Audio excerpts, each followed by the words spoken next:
আর যদিও লাগিয়ে থাকে এটা ভীষণ খারাপ, কেন ছেলেমেয়েদের কাছে একটা বার্তা যাবে, যেহেতু ছেলেমেয়েরা সেই ছবিগুলো এঁকেছে এবং সেই ছবির মুখের উপরে বিশেষ। স্কুলের দেওয়ালে রবীন্দ্রনাথের ছবির ওপর বিজেপি স্টিকার, তাতে প্রধানমন্ত্রী নরেন্দ্র মোদীর ছবি এবং স্লোগান চাকরি দরকার তাই বিজেপি সরকার, সৌজন্যে বিজেপির পরিবর্তন যাত্রা। আর এই ছবি ভাইরাল হতেই শুরু হয়েছে রাজনৈতিক বিতর্ক।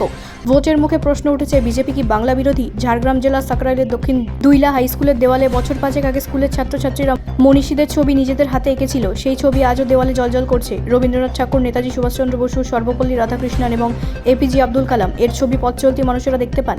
গতকাল রাতে স্কুলের এক শিক্ষিকা সমাজ মাধ্যমে পোস্টে দেখেন রবীন্দ্রনাথের ছবির ওপর কে বা কারা বিজেপির পরিবর্তন যাত্রা স্টিকার লাগিয়েছে। গোটা ছবিটাই কুৎসিত চেহারা নিয়েছে। আর এই ছবি ভাইরাল হতেই শুরু হয়েছে বিতর্ক। স্কুলের প্রধান শিক্ষক জানিয়েছেন, সমাজ মাধ্যম থেকে আসা সকালে বিষয়টি তাদের নজরে আসে। গতকাল স্কুল থেকে বেরোনোর সময় তাদের নজরে আসেনি, তবে স্কুলে ঢোকার সময় তারা দেখেন ওই স্টিকার খুলে নেওয়া হয়েছে। এই ঘটনা অত্যন্ত অপমানজনক। কে বা কারা করেছে সে ব্যাপারে তাদের কোনো ধারণা নেই। স্কুলের মধ্যে সিসিটিভি ক্যামেরা থাকলেও বাইরের দিকে কোনো সিসিটিভি ক্যামেরা না থাকায় বোঝা যায়নি কে লাগিয়েছে বা খুলেছে। তিনি এই বিষয়টি ঊর্ধ্বতন কর্তৃপক্ষের নজরে আনবেন। এদিকে এই ঘটনায় শুরু হয়েছে রাজনৈতিক চাপানোত্তর।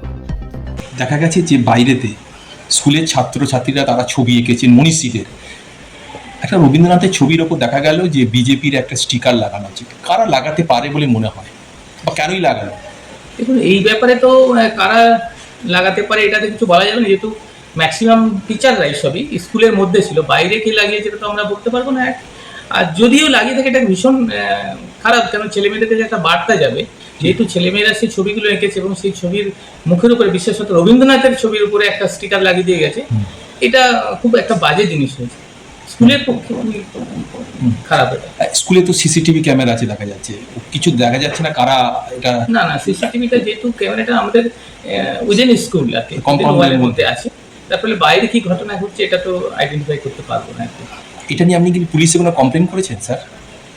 না না, কমপ্লেন করা হয়নি। কেন, আমি এসে যখন স্টাফেদের মুখে শুনলাম এই ব্যাপারটা, মানে ফেসবুক থেকে জানতে পেরেছে, তখন আমি বাইরে নিয়ে গেলাম এবং একজন ম্যাডাম আমার সাথে গেল। তখন দেখলাম রবীন্দ্রনাথের মুখের ছবিটা নেই।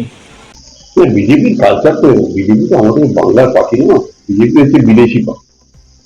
এখন বিজেপির কালচারও এইরকম।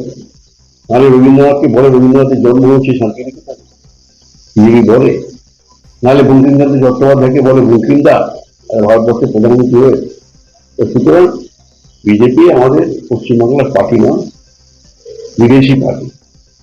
এবং তারা সংস্কৃতি বলে কিছু জানে না, তারা কবিগুরু রবীন্দ্রনাথ জানে না, তারা নজরুল ইসলাম জানে না, তারা ঈশ্বরচন্দ্র বিদ্যাসাগর জানে না, জিএন রায় জানে না, তারা ঋষি বঙ্কিমচন্দ্র চট্টোপাধ্যায় জানে না, মানে বন্দে মাতরমের স্রষ্টা।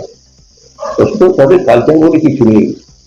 অশিক্ষিত বর্গ কিছু লোক তারা এই পার্টি করে, পাতাখোর, গাঁজাখোর, ঘুষখোর, চোর, ছিনতাইবাজ।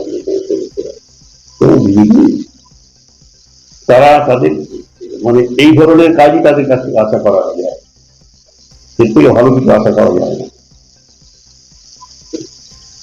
ব্যুরো রিপোর্ট, রাষ্ট্রীয় প্রসার বাংলা।